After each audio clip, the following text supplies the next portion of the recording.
Assalamualaikum warahmatullahi ta'ala wabarakatuh. Langit dan bumi diciptakan dalam 6 masa. Ini penjelasannya menurut Al-Quran dan sains. Dengan menyebut nama Allah yang Maha Pengasih lagi Maha Penyayang. Segala puji baginya yang telah menciptakan langit dan bumi serta segala isinya. Al-Quran sebagai petunjuk utama bagi umat Islam memberikan gambaran tentang penciptaan alam semesta yang mengandung kekaguman dan perenungan mendalam. Ayat-ayatnya tidak hanya mengajak manusia untuk merenungi kebesaran Sang Pencipta, tetapi juga mengilhami rasa ingin tahu yang tak terbatas. Dalam beberapa dekade terakhir, kemajuan ilmu pengetahuan modern telah memberikan wawasan baru tentang asal-usul alam semesta, yang seringkali memperkaya dan memperdalam pemahaman.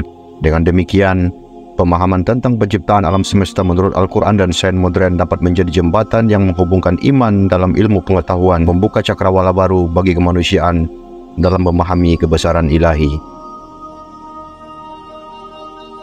Sahabat Raw Studio, jika kita mengetahui bagaimana proses penciptaan langit dan bumi, pasti hati kita akan tunduk kepadanya. Allah Subhanahu wa Ta'ala menggambarkan bahwa langit dan bumi diciptakan dalam 6 masa. Meskipun sulit dicerna akal, akan tetapi Allah dengan kebesarannya menjelaskan peristiwa penciptaan langit dan bumi ini agar manusia mengambil pelajaran. Tidaklah Allah menciptakan langit dan bumi kecuali dengan tujuan yang benar. Berikut penjelasan Al-Quran tentang penciptaan langit dan bumi. Sungguh Tuhanmu adalah Allah yang menciptakan langit dan bumi dalam 6 masa, lalu Dia bersemayam di atas ars.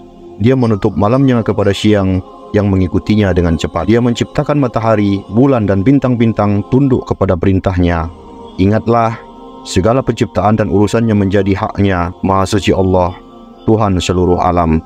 Quran Surat Al-A'raf ayat 54. Maksud langit dan bumi dalam ayat ini adalah semua yang ada di alam ini, termasuk alam yang ada di antara langit dan bumi. Adapun makna 6 masa dalam ayat ini bukanlah 6 hari yang kita kenal saat ini, akan tetapi 6 masa sebelum penciptaan langit dan bumi. Para ulama menafsirkan bahwa sehari di sisi Allah sama dengan 1000 tahun, sebagaimana firman-Nya, dan sesungguhnya sehari di sisi Tuhanmu adalah seperti 1000 tahun menurut perhitunganmu. Quran Surat Al-Hajj ayat 47. Sebagian ulama ada juga yang berpendapat 50.000 tahun lamanya dalam sehari. Seperti dalam firman-Nya, para malaikat dan Jibril naik menghadap kepada Tuhan dalam sehari setara dengan 50.000 tahun. Quran Surat Al-Ma'arij ayat 4. Tidak bisa dibayangkan betapa lamanya waktu tersebut.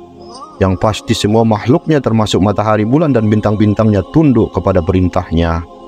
Diterangkan, Allah menciptakan gunung-gunung yang kokoh di atas bumi. Dia memberkati dan menentukan kadar makanan penghuninya dalam 4 masa yang cukup sesuai bagi siapapun yang memerlukannya. Kemudian dia menuju kepada penciptaan langit dan bumi itu merupakan asap. Allah berkata kepadanya dan kepada bumi, "Datanglah kamu keduanya menurut perintahku dengan suka ataupun terpaksa." Lalu keduanya pun menjawab, "Kami datang dengan suka." Maka dia menjadikannya 7 langit dalam 2 masa. Dan dia mewahyukan kepada tiap-tiap langit untuk urusannya. Dan kami hiasi langit yang terdekat dengan bintang-bintang yang cemerlang. Dan kami memeliharanya dengan sebaik-baiknya. Demikianlah ketentuan yang Maha Perkasa lagi Maha Mengetahui. Sahabat Raw Studio, selanjutnya penjelasan sains mengenai terbentuknya alam semesta ini. Seperti halnya Al-Quran, sains juga menjelaskan proses terciptanya alam semesta dalam 6 masa. Para ilmuwan di bidang sains sepakat ada 6 fase atau masa terciptanya alam semesta ini. 1.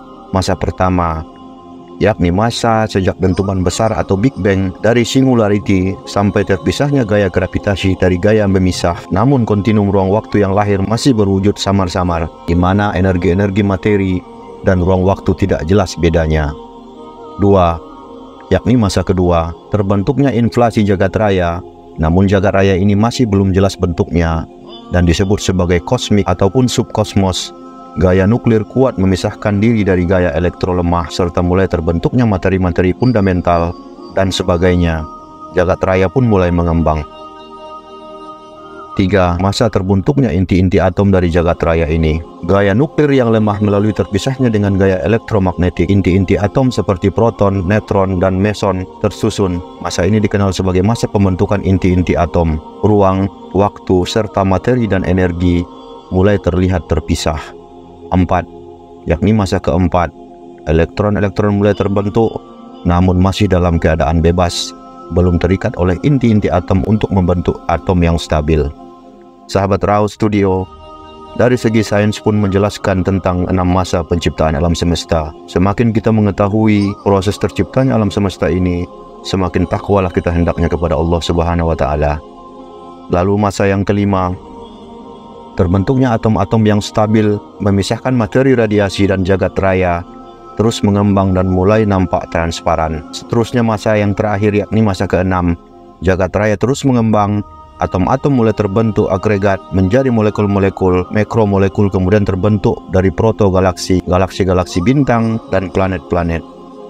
Sahabat Raus Studio, dari ayat di atas dapat kita simpulkan bahwa penciptaan bumi berasal dari gumpalan-gumpalan seperti asap adalah 2 masa, dan penciptaan tanah, bukit-bukit, gunung-gunung, serta tumbuh-tumbuhan dan binatang dalam 2 masa pula.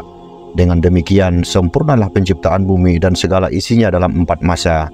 2. Penciptaan langit dari gumpalan-gumpalan kabut itu dengan segala isinya adalah 2 masa pula. Demikianlah proses penciptaan langit dan bumi yang patut kita ketahui.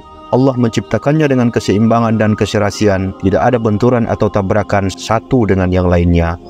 Maha suci Allah, Tuhan semesta alam, hanya Dialah yang patut dan layak untuk disembah. Wallahu a'lam bishawab.